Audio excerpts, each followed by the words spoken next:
Heç düşünmüsənmi? Bəlkə də biz bu dünyaya bir qonaq kimi yox, köhnə bir tələbə kimi gəlmişik.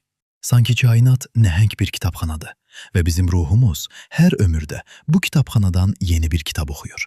Bəzən bir insanın gözlərinə baxanda, sanki o gözlərin arxasında 1000 illik bir tanışlıq görürük. Biz buna enerjimiz tutdu deyirik. Amma bəlkə də bu, ruhlarımızın keçmiş əsrlərdən qalan gizli salamlaşmasıdır. Bu salamlaşma reinkarnasiyadır. Reinkarnasiya əslində ruhun kosmik bir təkrar emal prosesidir. Təsəvvür et, kainat heç bir şeyi israf etmir. Tökülən yarpaq torpağa qarışır. Buxarlanan su yağışa çevrilir. Bəs niyə kainatın ən qiymətli xəzinəsi, bizim yaşadıqlarımız, sevgi və təcrübələrimiz bir anda yox olsun?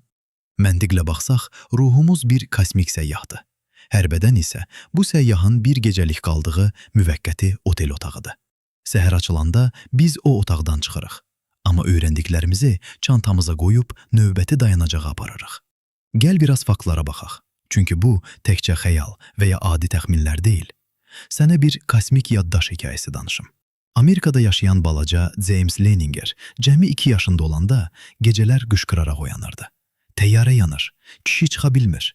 Bu uşaq hələ oyuncaq maşında oynayan yaşda 2-ci Dünya müharibəsindəki Corsair təyyarələrinin ən xırda texniki detallarını, uçuş gəmisinin adını və vurulduğu yeri nöqtə virgülünə qədər deyirdi.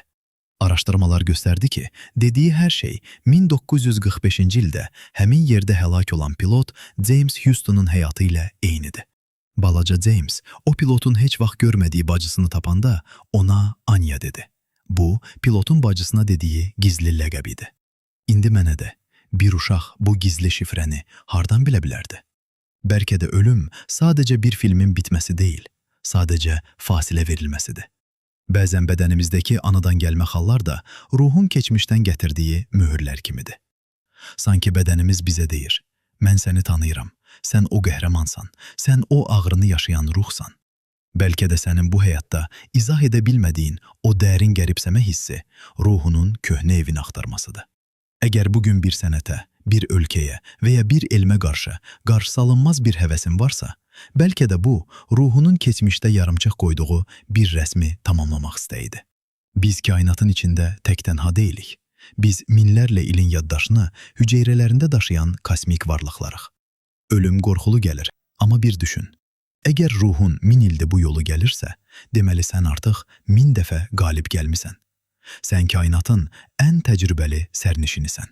Bu həyatda qarşına çıxan çətinliklərə bir də bu gözlə bax. Bəlkə bu, sadəcə sənin keçməli olduğun növbəti imtahandır.